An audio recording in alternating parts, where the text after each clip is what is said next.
हेल' लोगोफोर, बे समाव नोंथांमोननो मोनसे क्लास लानो आवगायलायदों। बे जाहैबाय चेप्टार 1 क्लास 6नि ससियेल साइन्सनि चेप्टार 1।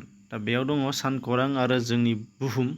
दा बेयो दङ, बेखौ नोंथांमोनहा जोबजासिम नायलांबा गासैखौबो बुजिनो हानाय जागोन। गथ'फोरनि थाखाय जाहाथे गथ'फोरा बिजाबखौ लाफायो, बेनि थाखाय खावलायनाय जाबाय। आरो बेनि अनगायैबो गुबुन गुबुन क्लासनि गुबुन गुबुन चेप्टारफोर, जुदि नोंथांमोना गुबुन गुबुन साबजेक्ट माखासे आपल'ड खालामनानै दंखासै, बेफोरखौ नोंथांमोना डिसक्रिपसनाव चेक खालाम। गासैखौबो लिंकजों मोनलांनो हागोन। आरो बेजों लोगोसे गुबुन चेप्टारफोरखौबो, गुबुन आयदानिफोरखौबो जा हायो नोंथांमोननि सिगाङाव लाबोनो नाजागासिनो दङ सानफा एफा।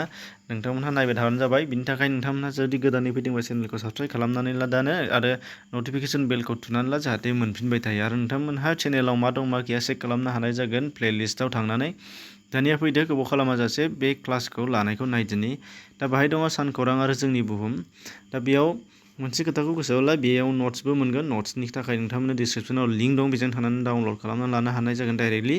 दानिया दङ सानखौरां आरो जोंनि बुहुम। सानखौराङा माखौ होनो, बेनि सोमोन्दै जों मिथिना लाग्रोदिनि फैदो।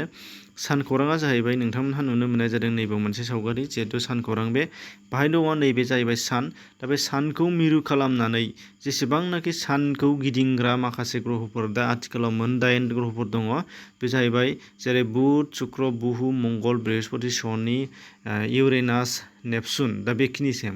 दा बे नेपसुनसिम जेनाखि गासै जेसेबां ग्रहफोर दं, बेजों लोगोसे बेनिनो ग्रहफोरनि ग्रहसा, जेरै बुहुमनि ग्रहसा अखाफोर, थिग बेबायदिनो गुबुन गुबुन शनि, इउरेनास बिसोरनि ग्रहसाफोर, बेजों लोगोसे माखासे बाहाय गोबांथार मा दङनो, लानजाय गोनां हाथरखि, जायखौनो धुमकेतु, बेनिफ्राय ग्रह गुन्द्रा गोबा, बेफोर हाथरखि फाग्ला, बेफोर जथायै बे सानखौराङाव एबा साननि सोरगिदिं गिदिंनानै जायफोर थाबाय थायो, बेनि जथायखौनो सानखौरां बुंनाय जायो होनदों। दानिया दा सानखौराङाव माखौ होनो मिथिनो मोनबाय। नाथाय सानखौराङाव माखौ होननायावनो जोङो थांदोंमोन मा ग्रहसा, आरो बिनि अनगायैबो जोङो गोबां लानजाय गोनां हाथरखि माबा माबि होनदों। दा बेफोरखौ माबेखौ होननाय जादों, बेखौ फारि फारियै दा मिथिलांनो हानाय जागोन। दानिया मा होनदों बाहायनाय, जोंनि नख्राङा सानस्र' हायै होनदों। जोङो दा बुंनायाव मा होनदों, सानखौ मिरु खालामनानै गिदिंनाया गासै 9 ग्रह होनदों। नाथाय बेनि अनगायै जोङो मोनायाव नायोबा नुनो मोननाय जायो, जोङो गोबांथार रोजा रोजा खौथि जोङो हाथरखिफोर नुनो मोननाय जायो। दा बेफोर हाथरखिफोरा जेसेबां दङ जों जेबो मिथिथ'वा, जों सानस'नो हाया। दानिया बेनिखायनो मा होनदों, सानखौरांनि अनगायैबो बुहुमनि बाहेरायाव जोंनाव गोबांथार बे अख्राङाव जोंलारिफोर दङ होनदों। दा बे जोंलारिफोरनि गेजेराव जायफोर जोंलारिफोरहा गावहानो सोरां, अरनि दामोल, थारमाने सोरां आरो बिदुं दङ, अरनि बिदुं दामोल दङ। दा बेफोरखौ मा होनना बुङो, नक्षत्र होननानै बुंनाय जायो। जेरै साना मोनसे नक्षत्र, गावहानो जोंनाय आरो सोरां गासिबो दंजोबो। बिनि अनगायै जायफोर जोंलारिफोरहा गावहानो असे जोंनाय आरो सोरां गैया, थारमाने जेबो अर बेबायदि माबा मोनसे गैया, जोंनायबो गैया, सानबो गैया, सोरांबो गैया, बिदुंबो गैया, दा बैफोरखौ नक्षत्र बुंनाय जायो होनदों। जेरै जाय सानखौ मिरु खालामनानै गासै 8टा ग्रहफोरा गिदिङो, बिसोर गासैबो ग्रह गोजा। जेरै बुहुमाबो मोनसे ग्रह। सोरनि ग्रह बियो? साननि ग्रह। थिग बेबायदिनो गोबांथार जोंलारिफोर, ग्रहफोर दङ होनदों जोङो। दा बे नुनो मोनबाय, जोंनि बुहुमाव जेबो अरनि दामोल गैया। जुदि अरनि दामोलबा जों थांनानै थानो हानाय नङामोन। दा बेखायनो जोंनाव सोराङा बबेनिफ्राय फैयो? साननिफ्रायसो फैयो। आरो साननि सोराङासो जोंनाव नांनायखाय जोङो स्रां नुयो। आरो जुदि साननि सोराङा नांफैयामोनबा जों खोमसि जाबाय थागौमोन, बेयावबो जोङो खैफोद जागौमोन। नाथाय जोंहा साननि सोराङा नांफैयो, बुहुम आरो गिदिंनायनि थाखाय सान हर जायो। दा बेबादि, दा बेनि थाखाय जोंनो थाखाय मानसिनि एबा जिबिफोरनि थाजाथाव जादों। दा बेफोरखौ आरो बिनिफ्राय साबसिन उननि क्लासाव मोनलांगोन नोंसोरो। दानिया बेयाव ग्रहफोरनि सोमोन्दैल' जिहेथु सावरायनो नागिरदों, बेयाव फैदो। दा मा होनदों, साना मोनसे जोबोद गुदुं नक्षत्र। जों बेखौ नायनानै ला साननि सोमोन्दै। दा बेहा गाहायै 6000 डिग्रि सेलसियासफ्राम दुंनाय दङ होनदों। आरो साननि बैसोआ 500 कौटि बोसोरफ्राम जानानै दङ होनदों। दा बेहा जोबोद गोबाव बोसोरनिफ्रायनो बिदि जोंगासिनो दं। आरो बेयाव ओरैबायदि गुदुं, जेराव 100 डिग्रि सेलसियासावनो जोंना दैया गफ' जानानै उरायो। आरो बे दै गफ' जानायाव जों आसि सोमना लानो हाया, ओरैबायदि गुदुं जायो। नाथाय बेयो बेसेबांनो 6000 डिग्रि सेलसियास, अब्ला बेसेबां साननानै नायदो नोंसोरो। दाना नुगोन। बेनिफ्राय मोनसे बाथ्राखौ गोसोआव लानो नांगोन नोंसोरो, जोंनि बुहुमनि एबा सानखौराङाव मा होनो जोंहा सिगां बोसोरफोराव गोजामथार कर्सआव गोदो जों उन्दै फरायबाबो दङमोन। बेयाव जोंनाव गासै सानखौराङाव ग्रह'खौ मोन 9था होननानै खिन्थादोंमोन, जेराव लास्ट जोबथारनाया नेपसुननि उनाव प्लुट' मुंनि मोनसे ग्रह दङ होननानै जोङो साननानै लानाय जादोंमोन। नाथाय बिगियानगिरिफ्रा बेखौ नायबिजिरसंनानै दा मिथिनो हाबाय होनदों जे बाहाय प्लुट' ग्रह होननाय जेबो गैया, एबा प्लुट' ग्रहआ जोंनि सानखौराङाव सानखौ गिदिंफायानो। दा बेखायनो बेखौ दानख'नाय जाबाय।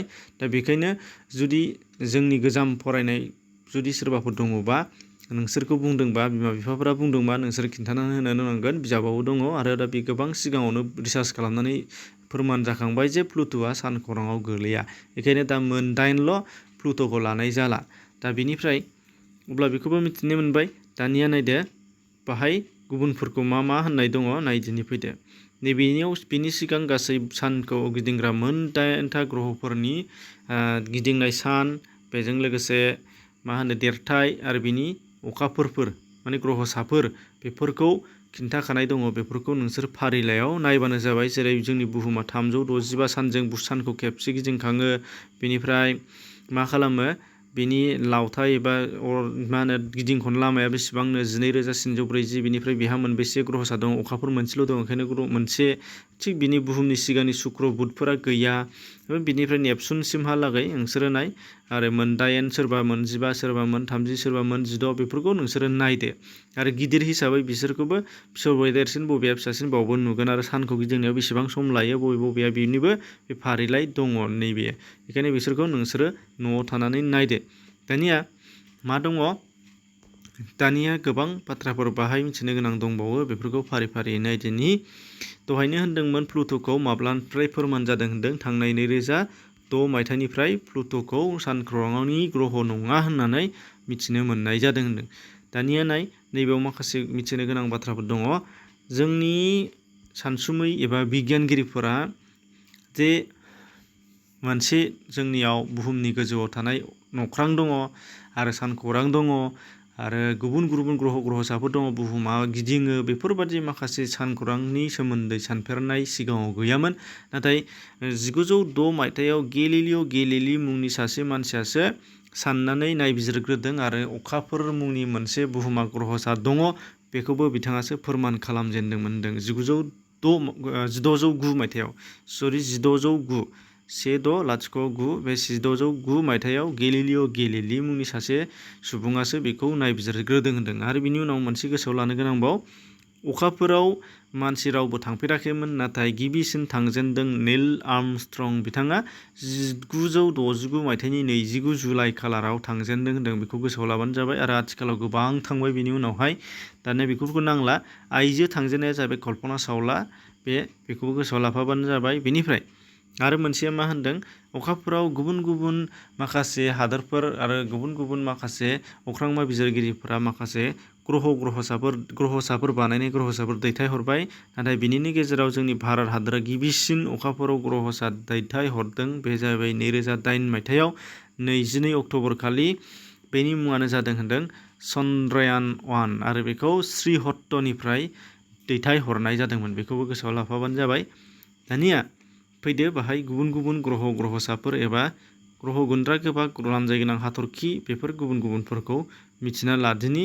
मा होनदों बाहाय नोंसोरो नुनो मोननाय जागोन जे जोंनि अख्राङाव माब्लाबा मा होनो जोङो नुस'नोनो बाहायनाय हठाৎ जोंनानै हठाৎ गोमालांनाय माखासे जोङो गुन्द्राफोर नुनो मोननाय जायो होनदों।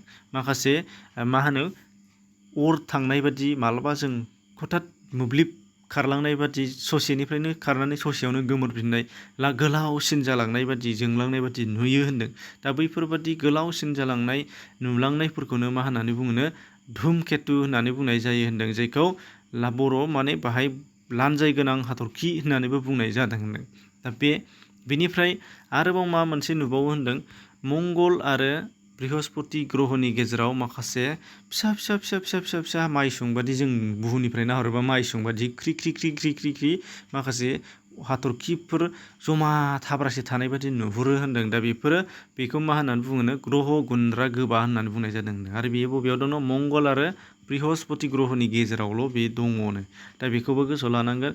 आरो बेनिफ्राय जोङो मा होनदों थाबैनो जोंनानै थाबैनो गोमोरलांनाय नाथाय गोलावसिन जालाङै गोलाव अर जोंलाङै माने एसेल' जोंनानै एसेनो थाब गोमोरफिननाय बेबादि जोंनानै मोस्लिद गोमोरफिननायखौ जोङो मा होननानै बुङोनो हाथरखि फाग्ला होननानै बुंनाय जायो होनदों। हाथरखि फाग्ला जोङो सरासनस्रायै जोंबो बयबो बेखौ गामियावबो बाहायखायो बे बाथ्राखौ हाथरखि फाग्ला होननानै। दा बेखौबो गोसोआव लानो नांगोन। दानिया बेयाव माखासे आरो बिनि अनगायैबो गोबांथार मिथिनो गोनां दंबावो। दानिया फैदो नैबेहाय जे जोंनि अख्राङाव जोंनो बुहुमनिफ्राय गोबांथार हादरानो गोबांथार ग्रहसाफोर दैथायहरबाय। दहायना अखाफोरावमोन दानिया अख्राङावनो। दा बेवहाय जायफोरखौ होनो सेटेलाइट होननानै बुंनाय जादों। दा बे सेटेलाइट हरनायनि बेलायाव गुबुनफोरनिखौ दोनथ'नानै जोंनि भारत हादरनिफ्राय मा दैथायहरखो बेखौ गोसोआव लानो नांगोन। बे जाहैबाय भारत हादरनिफ्राय दैथायहरदों इनसाट INSAT इनसाट, बेनिफ्राय IRS, बेनिफ्राय इडुसेट माने EDUSAT बे मोनथाम मुंनि दानाय ग्रहसा एबा सेटेलाइटखौ बुहुमनिफ्राय भारतआ दैथायहरदों। बेफोरखौ गोसोआव लाफाबानो जाबाय बे मोनथाम। दानिया दानिया बेनि अनगायैबो माखासे बाथ्राखौ जोङो नुनो मोनगोन जे बबे ग्रहआ गावहा मोनसे जोबोद समायना आसान दङ, नङा होमबा? समायनासिन आसान बे जाहैबाय शनि। इउरेनासनावबो दङ, बृहस्पतिनावबो दङ, नाथाय शनिनि आसाना साबसिन होनदों। बेखौ गोसोआव ला। बेनिफ्राय बृहस्पतिया बयनिख्रुइबो सानखौरांनि देरसिननो। बेनिफ्राय फिसासिन ग्रहआ बुध। बेनिफ्राय बुहुमनि खाथिसिनाव थानाया जाहैबाय मंगल ग्रह। बेनिफ्राय बुहुमजों समानफ्राम ग्रहआ जाहैबाय शुक्र ग्रहआ बुहुमजों समानफ्रा, बेखायनो जावजा ग्रह होननानै बुंनाय जायो। दा बेफोरखौ बिजाबाव गथ'फोरखौ फरायबा मोनगोन आरो सोंनायावबो दङ। सोंनायनि गासैबो फिननायफोरखौ डिसक्रिपसनाव मोनसे लिंक मोनगोन। डिसक्रिपसनखौबो गोबाङानो नायनो रोङा, कमेन्टआव सोंहरबोयो। बे जेबो नङा, नोंसोरो डिसक्रिपसन नायनो लुबैदोंबा भिडिअनि नायनायनि मुं लिरनाय माने भिडिअनि मुं टाइटेलनि खनायाव मोनसे फिथर थायो, बाव थुबाबो जागोन, भिडिअनि मुङाव थुबाबो जागोन। थुनानै ट्राइ खालामनाय लोगो लोगो गाहायाव भिडिअनि सिङाव माखासे बाथ्राफोर लिरनाय थागोन।